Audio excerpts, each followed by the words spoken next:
Aminado itong si Maddie. Nasuki raw siya sa mga bar kasama ang kanyang barkada. Noon. Ayon po kasi kay Maddie, YOLO. YOLO, YOLO. You only live once. Kaya naman kahit pamorningan ang ganap sa mga inuman, hindi niya raw pinalalampas yan. Pero ang sayang yan ay bigla na lamang pong nagbago matapos ngang mabuntis siya ng isang lalaki. Pero imbis na tulungan at suportahan si Maddie sa kanyang hindi planadong pagbubuntis, ay nagawa pa raw siyang takasan sa responsibilidad nitong ama ng kanyang magiging anak. At ngayon pa nga lang daw nagpaparamdam sa kanya itong lalaking ito na si Joey. Ang akala daw ni Maddie, natauhan na si Joey, nagparamdam na pero alam nyo, doon sa kamali ang ginawa niya, dito kay Maddie at sa anak niya, ang masaklap pa, halos si Maddie pa rin daw pala ang sumasagot sa gastusin ng kanilang anak. Baka nagpaparamdam ito si Joey, baka hihingi rin ng panggastos. Ano kaya nangyari doon? Kaya kausapin natin, mula sa Pasig, 26 years old. Hello sa iyo, Maddie. Magandang tanghali. Hello po, Kuya Poy. Maddie, Opo. nakapanganak ka naman na, Opo, 1-year-old na po yung anak ko po. Okay, meron ka namang trabaho? Opo, may trabaho po ako. Sige nga, kumusta ba ang buhay mo nung YOLO ang pinaniniwalaan mo noon? You only live once. Sige nga, kwentuhan mo muna kami noon, yung mga happy-happy mo. Lumaki po kasi akong sheltered. So, nung nag-work po ako, yung ginagastos ko lang po talaga is pang sa sarili ko, ganun. Tapos parang ang mindset ko po that time is,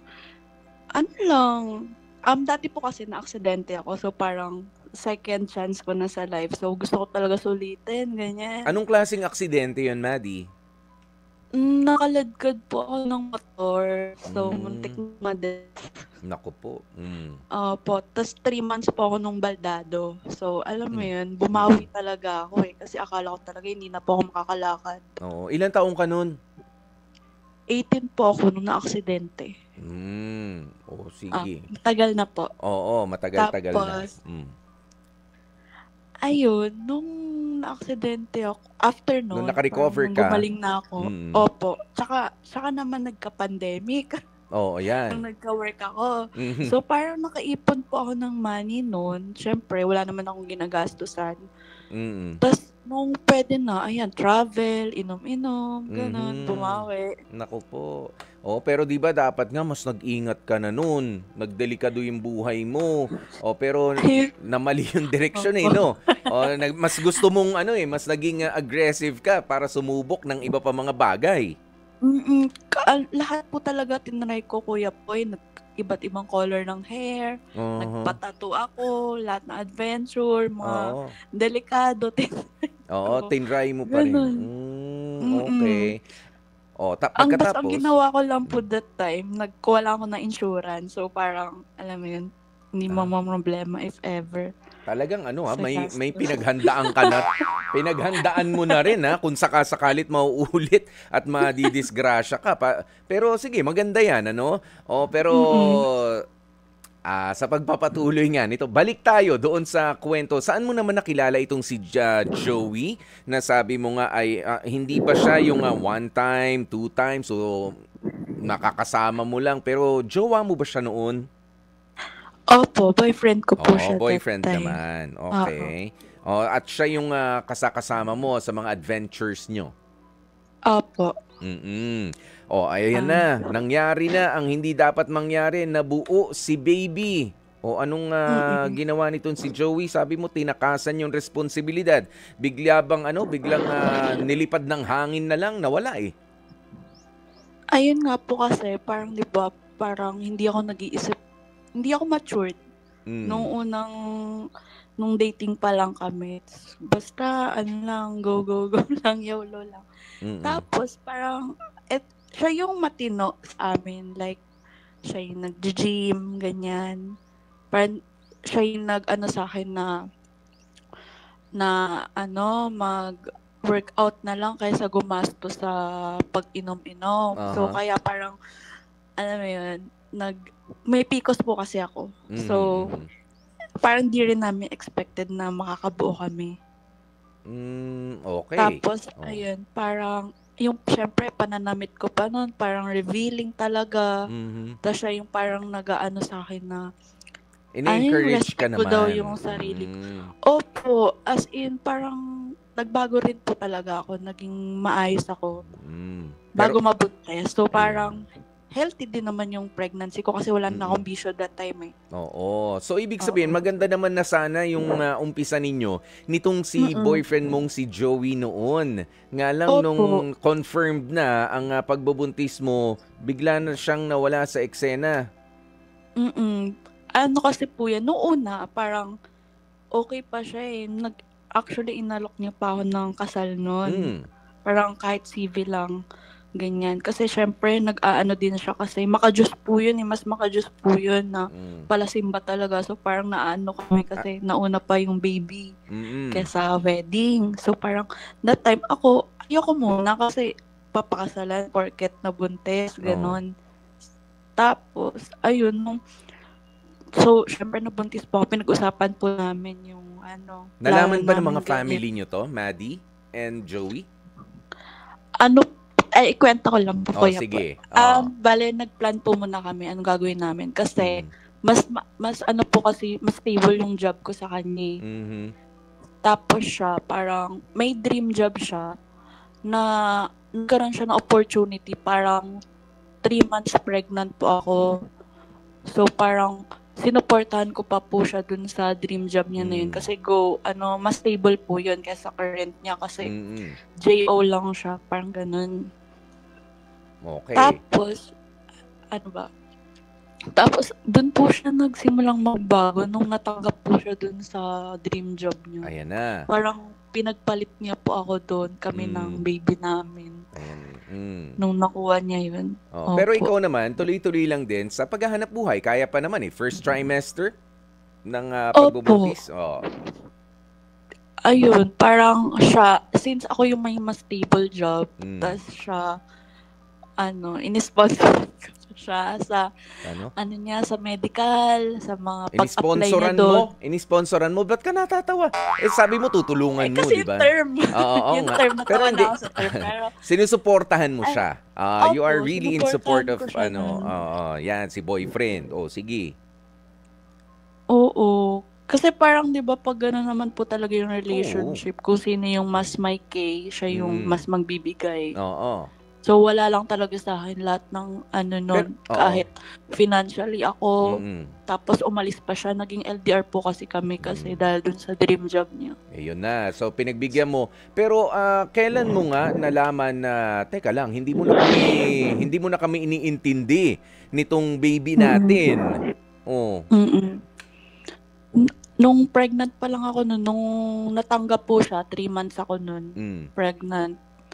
Parang, since, sa trabaho niya po kasi, minsan lang yung communication.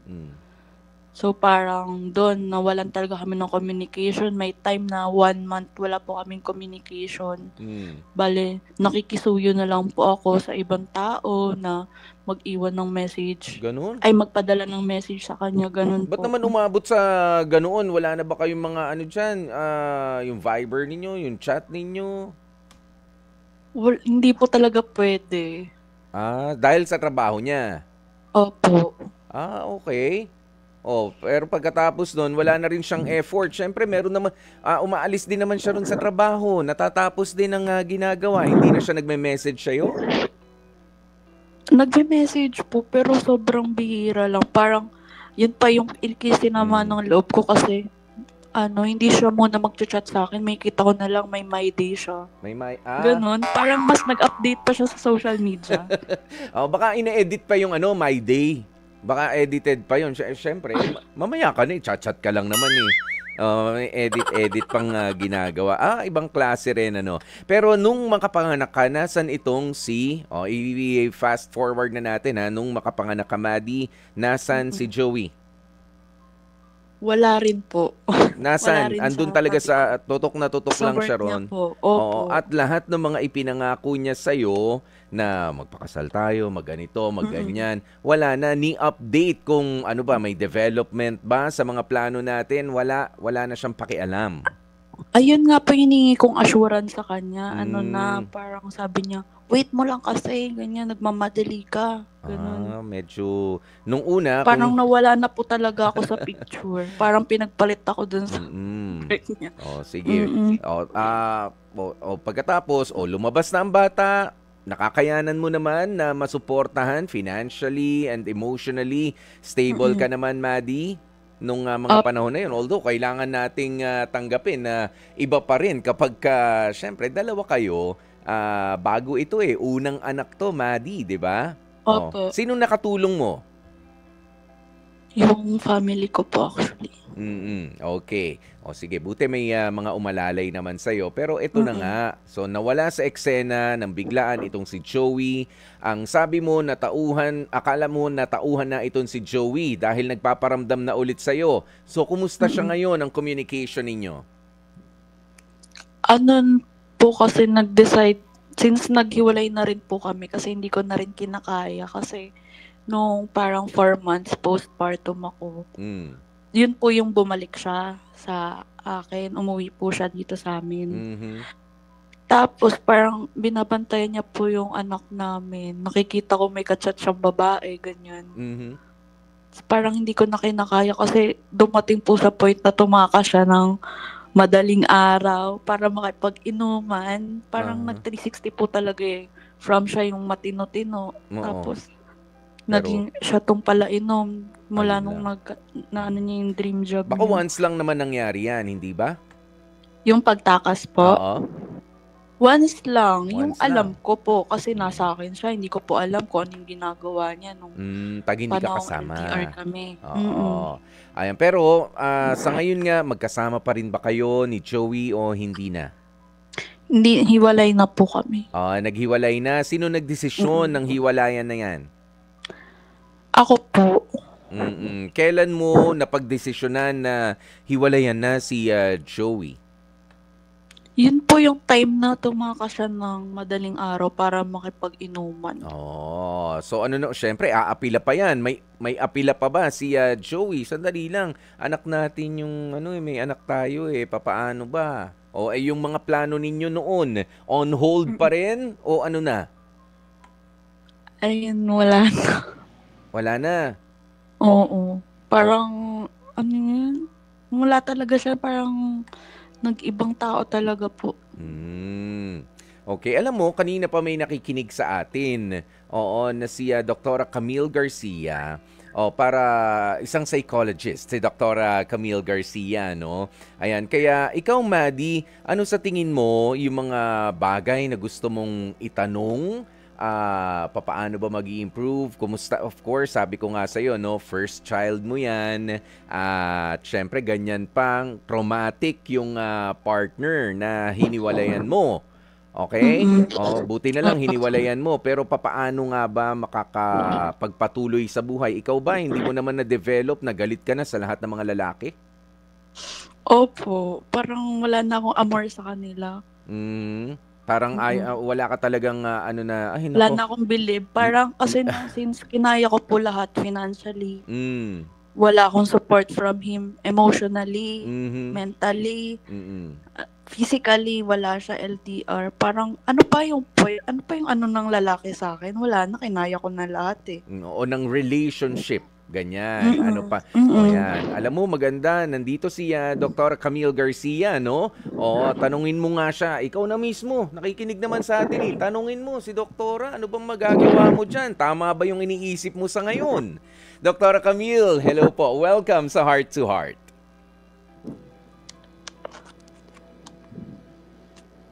Doktora?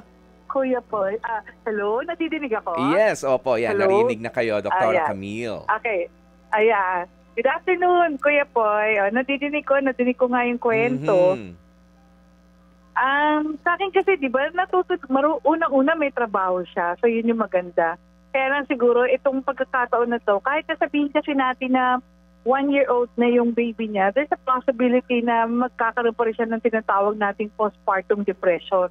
And it doesn't necessarily mean na pag nagkaroon ka ng postpartum depression, kalungkutan lang yon.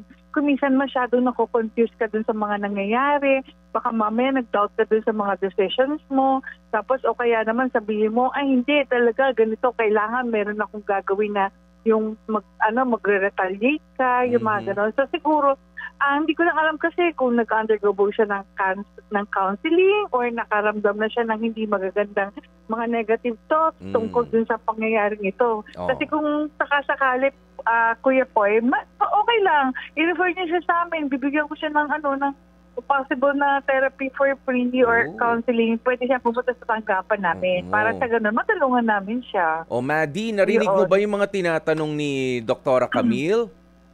Pwede kang sumagot. Ayan, narinig ka ni Doktora. Opo, nung pregnant po ako kasi parang mabaliw-baliw na nga po ako sa mga nangyayari. Tsaka natatakot ako para sa baby ko kasi baka may mangyari sa kanya pag magkasakit siya, ganyan. So nagpa-try po ako ng counseling tsaka psychotherapy po. Tapos ay na-diagnose po ako that time nung yung adjustment disorder po. Adjustment disorder? Mahaba po yun Oo, matagal yun. Kaya nga, kinakailangan, pagdating din sa ganitong pagkakataon, tapos kapapanganak mo pa lang, syempre, may hormonal imbalance, lahat-lahat yan. So, kinakailangan pagpatuloy mo yun. Kung sakasakaling may nagka-counsel na sa'yo o may nagte-therapy, para maintindihan mo na tama yung mga decisions mo, tama yung mga ginagawa mo, nawawala yung mga intrusion ng negative thoughts, yung mga ganun. So, dapat ipagpatuloy mo pa rin, huwag mong ikitigil siya. Kasi hindi naman kasi kinakailangan na porque nagkukonsulta ka sa isang psychiatrist or sa psychologist, meron talagang, talagang nagkakaroon ng confusion dahil sa nangyari sa'yo. Pero mas mainam na talagang merong nag-guide sa'yo at saka ilatag mo yung options mo kung tama para sa ganon. Kasi alam ko naman may mga decisions ka na gusto mo lang may magkaroon ng affirmation, gusto mo lang na ma-acknowledge at saka ma-validate. And definitely, malaking factor kung yung mismong family, yung primary support group mo, which is yung family mo, makakatulong din. Kasi kung dun sa lalaki, wala na ako alam kung ano pa maibibigay sa'yo. Baka financially, baka hindi ko naman alam kung gaano kalaki yung sinisweldo nun para bigyan. Doktora, tumatakas na Tumatakas, nag-aalaga ng bata yun. Oo. Diba? Diba? Kaya ganon, mas ayun.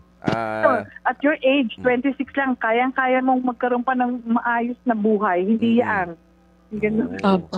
Yan. Nasagot ba ni Doktora yung ilan sa mga tanong sa isip mo na ipagpapatuloy mo raw ba? Yung counseling mo, yung therapy? Hindi na po kasi hindi na ng budget. Okay. Ayan, kasi sabi nga ni Doktora, mas maganda ipagpatuloy.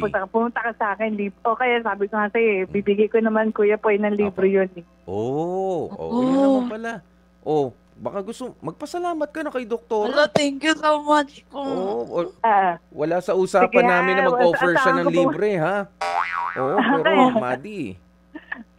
Sige, alam naman ni Rema kung paano ako mako-contact para at least pumunta siya sa amin for appointment. Schedule ko siya. Yes. Okay, yun. Doktora Camille Garcia, maraming salamat po sa inyo. Opo. Saan po ba ang clinic ninyo, Doktora? Meron po ba kayong mga social media na pwede rin namin kayo mabisita? Okay, ang account ay yung sa social media account namin sa FB, yung The Clinic of the Holy Spirit. May inbox doon na pwede ka mag-message para at least alam niya kung ano yung address namin. At saka, actually, yung namin, we are located at number 4 Los Angeles Street, Cubao, Quezon City. It's along E. Rodriguez. Oo. Malapit lang naman pala yan dun sa sa eskwelahan ko dati. Okay, Doktora Camille Garcia, ating psychologist, maraming salamat po sa inyo sa pagtulong dito sa ating caller na si Maddie. Single mother. Hindi inaakala na iiwan most pala siya. welcome, Kuya Poy. Okay. Thank you. Ay, hindi inaakala na iiwan siya dahil buo na yung bata. 'Di ba? Oo, na pag-ganon-ganon lang, bumabalik nga lang, parang problema pa yung ino-offer. Kaya naman, Maddie, hindi pa tapos ang laban. Kumbaga, pagpatuloy pa, process pala, no? Narinig mo yon, Maddie? At any time, at any moment, pwede pa palang bumisita sa'yo yung mga hindi kagandahan na mga naramdaman mo nung nag-postpartum ka. No? Opo. At syempre, sa likod ng mga pinagdaanan mong ito, kanino ka mas napalapit ngayon? Yung pinakilala niya po sa akin, si God. Sino Doon bang... po ako kumukuha din ng lakas eh. Oo. Siyempre, para sa baby ko po, kailangan ko maging strong. Kailangan ko may pagkapitan, may paniwalaan. Ganun. Ayan. At syempre, Maddie, sinong humila sa'yo? Pamilya mo ba ang tumulong sa'yo? Opo. Oo, na bukod sa mga ginagawa nating mga tao gamit ang ating mga utak at mga kamay, kailangan natin na lumapit pa rin sa Kanya para sa mga bagay na hindi natin mauunawaan at mga bagay na hindi naman talaga natin kakayanin na gawin para sa mga sarili natin. At, naku, maraming salamat naman, Maddie, at lumapit ka sa Panginoon. Hindi ka hindi ka nag-isip na magiganti, magwala, baliwalain na lang yung mga taong nasa paligid mo, bagkus 'di ba sa likod ng pangyayaring ito, yung mga unplanned na mga nangyayari sa buhay natin ay sinusuki natin yung outcome na Lord, ikaw na po ang bahala. Maraming salamat sa iyo, Maddie. Alam mo, gusto kong hingan ka ng mensahe para doon sa mga tao na nananatili sa tabi mo sa mga pinagdaanan mong ito at lalong-lalo na dyan sa 1-year-old na bata. Ano ba? Baby girl, baby boy? Girl po, baby girl. Ayan. Magbigay ka ng espesyal na mensahe para sa kanila, sa pamilya mo, mga kaibigan na naasahan at syempre, para kay baby girl. Go ahead, Maddie. First of all, very vocal naman ako na sobrang grateful ako kasi mga mali-mali yung decision ko before, hindi ako nakikinig. Pero nung time na kinailangan ko, nandyan kayo, family ko, mama, papa ko, yung kapatid ko, naaasahan ko, na utos-utusan ko, yung mga friends ko na hindi pa naman mom, alam mo yun, parang single pa sila pero alam nila kung paano ako bigyan ng suporta. Lalo na emotionally kasi yun yung pinakakailangan ko eh. Tapos sa baby ko, ibibigay ko talaga lahat ng kailangan mo, ng pangarap mo, ibibigay ko yun. Hindi ako magkukulang. Sana mapunan ko yung dalawang role, maging mama, papa mo. Sana lumaki ka talagang maayos, na hindi ka tulad ni mama, mali-mali decisions. Tapos, lalo na kay God, na hinihingan ko ng mga signs. Tapos, binibigay niya talaga. Ayun, thank you kasi nandito ako ngayon, kinakaya ko pa. Maddie, ano ang maipapaalala mo para sa mga nakikinig sa atin ngayon na nagpaplano-plano na YOLO, katulad ng pinagdaanan mo, yung you only live once? Anong maipapaalala mo sa kanila?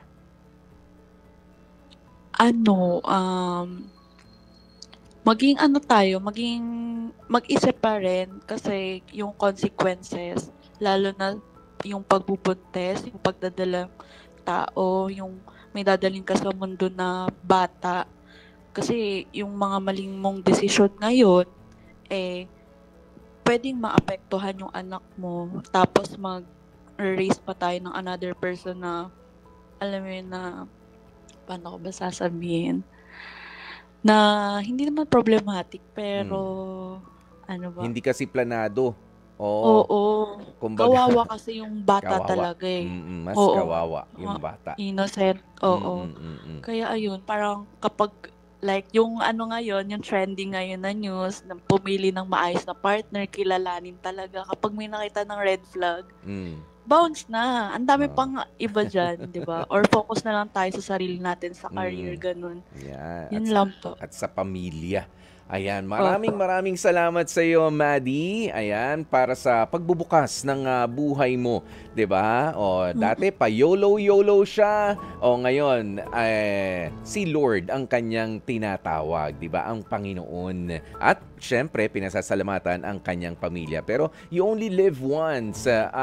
Yan yung mga katwiran na tama naman po talaga yan. Pero depende sa perspective. Ano? Depende kung papaano mong titignan. Yung iba, you only live once. Gusto ko to ma-experience dahil at least once sa buhay ko. Pero kung lahat na lang gusto mo ma-experience once sa buhay mo, piliin mo pa rin na ma-experience yung hindi makakasama sa katawan mo, hindi makakaabala sa ibang tao, hindi makakamatay. Ayan yung mga ganyan, 'di ba? Na YOLO, mag-iingat pa rin. O hindi yung sige lang ng sige kasi YOLO. Baka yung pati yung ay nako, itong statement na to para sa napakabibilis po na mga magmotorsiklo. O akala mo huling ride na yon, baka nga na maging huli yan kapag hindi ka nag-ingat. 'Di ba? I-enjoy natin ang buhay. Marami pang mga purpose para sa atin. Ayusin yung perspective natin pagdating doon sa kasabihan na you only live once. Sana doon sa minsan nating pagdaan sa mundong ito ay may maapektuhan tayong mga tao sa mabuti at magandang paraan.